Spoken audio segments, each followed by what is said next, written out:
Hi friends, good morning. তোমরা সকলে কেমন আছো? আশা করি সবাই খুব ভালো আছো।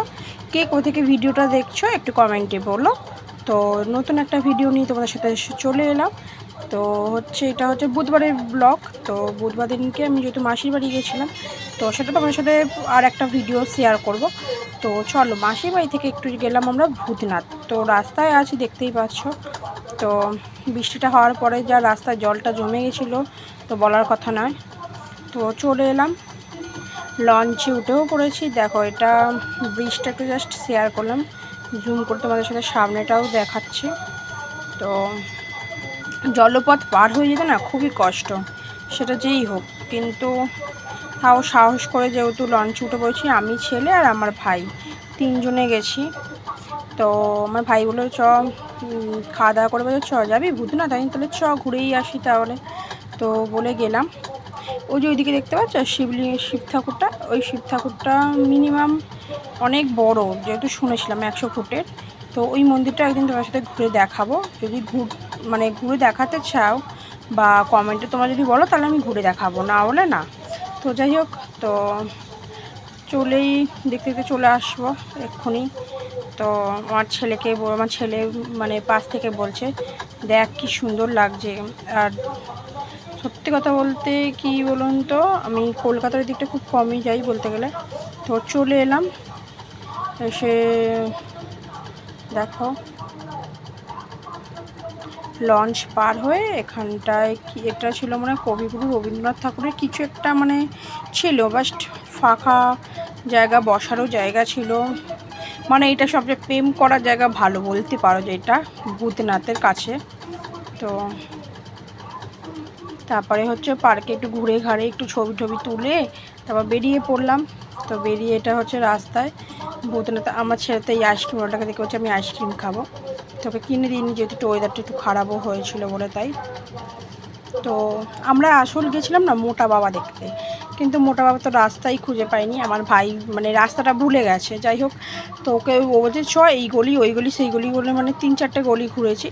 তো আর এইটা আমি দেখাচ্ছিলাম এটা নিমতলা শ্মশান। আমার ভাই বলছে এখানটা দুটো আছে, একটা হচ্ছে চুল্লি আর একটা হচ্ছে যেটা কাঠে পোড়া যেটুকু। তো কোনোদিন শ্মশানে যায়নি। যাই হোক, তো আমার ভাই বলছে তাড়াতাড়ি চল আবার। তো দেখো ঠাকুরগুলো দর্শন করতে করতে এলাম। তারপর এখানটা হচ্ছে সেই রেল ব্রিজটার ক্রস করে যে মন্দিরটা পড়ছে, ওই মন্দিরটা। তো আমরা সাধারণত মেয়েরা কোথাও একটু ঘুরতে গেলে খুবই আনন্দ হই যা। তো দেখো এখানে কিছু একটা ঠাকুর ছিল, যাই হোক বুঝতে পারছি না। তো এখানেও একটা ঠাকুর, কলকাতায় ভূতনাথে আমরা যেহেতু আগের বছর গেছিলাম, আবার এই বছর গেলাম। আমি জানি এই বছর হয়তো ফাঁকায় ফাঁকায় ঘুরবো। তো ঘুরলাম। আমার ভাই বলে দেখ অনেক মন্দির ঘোরেনি। যখন আমরা বেরিয়েছি ঘর দিয়ে 5টা, এখন ঘড়িতে কটা বাজে তা বুঝতে পারছি না। আর দেখো ভিউটা দেখো, ব্যাপক লাগছে। তো এটা হচ্ছে বাড়ি ফেরার পথে। তো আমার ছেলেকে বলছি বাবু দেখ লঞ্চ মাঝখানে কেমন দাঁড়িয়ে। আমার ছেলে বলছে ওই লঞ্চটা আসছে, তারপর তো আমরা যাব। তারপরে একটা লঞ্চ চলে গেল। তারপর আমি আর আমার ছেলে একটু বসে আছি। আমার ছেলে ভিড় বলে লঞ্চটা না উঠলো না, বলছে আমি ওই ভিড় লঞ্চে আমি যাবো না। তো আর একটা লঞ্চ আসবে, তার সেই অপেক্ষায় বসে আছি। তো লঞ্চ আসতে আমরা উঠে পড়েছি।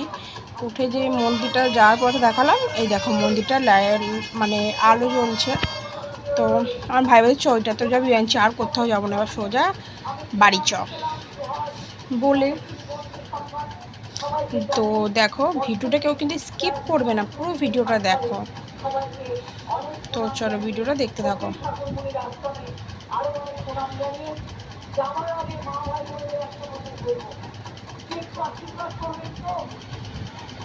তারপর আমরা সারকিয়ায় বাদাঘাটে নিয়ে পড়ি। তারপর এখানে হচ্ছে জগন্নাথ দেবকে একটু নমস্কার করে নিলাম। তো এখানে দেখো দুখানা জগন্নাথ, কিন্তু আমরা এতবার সালকিয়ায় যাতায়াত করেছি, জগন্নাথ দেবকে কি আমি দেখতে পাইনি কোনোদিন চোখে। যাই হোক, হবে হয়তো, খেয়াল করিনি। তো পরপর দুখানা জগন্নাথ দেব আছে, ওই সাইডে একটা ছিল আর তারপরেও আর একটা ছিল। তো সামনে ফুল বিক্রিও হচ্ছে। তো জগন্নাথটাকে বেশ ভালোই লাগছে মোটামুটি। তারপর এটা হচ্ছে শীতলা মা। তো চলো, তারপর আমার ভাই বললো চ একটু মলে যাবো, কী কিনবে, জামা কিনবে। তো এই জামাটা দেখছিল, আমি বলছি দেখ কী নিবি। তো জামা ঘুরে ঘুরে দেখতে দেখতে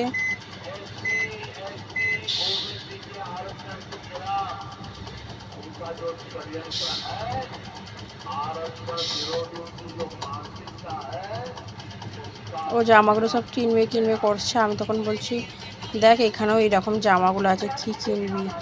ও ঘুরে ঘুরে বলছি দাঁড়া আগে ঘুরে তো দেখি, তারপর দেখছি কি কিনবো। আমার ছেলেও আবার ঘুরে ঘুরে দেখছে ভালো করে, মামার পিছন পিছন। যাই হোক, মামার হাত ধরে ধরে ঘুরঘুর করছে। আমিও একটু জামা দেখছিলাম। তারপর হচ্ছে মানে মল থেকে বেরিয়ে দেখি বাইরে মানে ব্যামপাটি বাজছে, কি মানে একটা ধর্মরাজ ঠাকুর বলে আছে, তার মানে তেনার পুজো। ওই জন্য মানে পুরো রাস্তাটাতে মানে একদিকে জল আর একদিকে কাদা, রাস্তা শুধু মাঝখানটাই ভালো ছিল, তারপর মাঝখানটা মানে এইরকম অবস্থা। তো আমি একটু দাঁড়িয়ে দাঁড়িয়ে যেহেতু ভিডিওটা শ্যুট করছিলাম, তো আমি ভাবলাম তাহলে এটাও একটু ভিডিও হয়ে যাক। কিন্তু পরপর কিন্তু এরকমই দুখানা দেখতে পেয়েছি। ফার্স্ট সালকিয়া চৌরাস্তা, আর চৌরাস্তাটা ফেলে রেখে বাম মৈনাকপাড়ার ওই দিকটাও আমি একবার দেখেছি।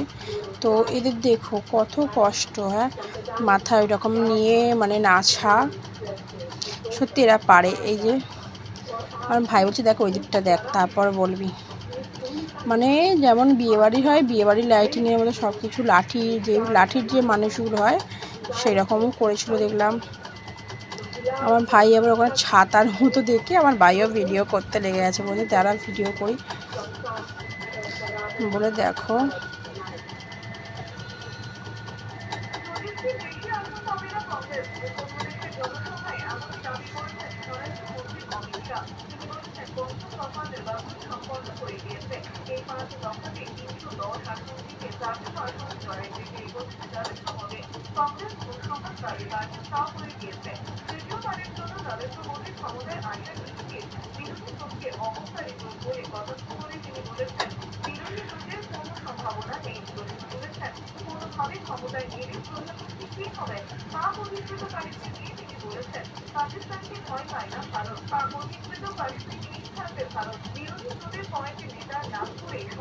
তো হয়তো মানে ভয়েস রেকর্ডটা আমি তার 2 দিন পর দিচ্ছি যেহেতু, তো একটু আজও আসবে।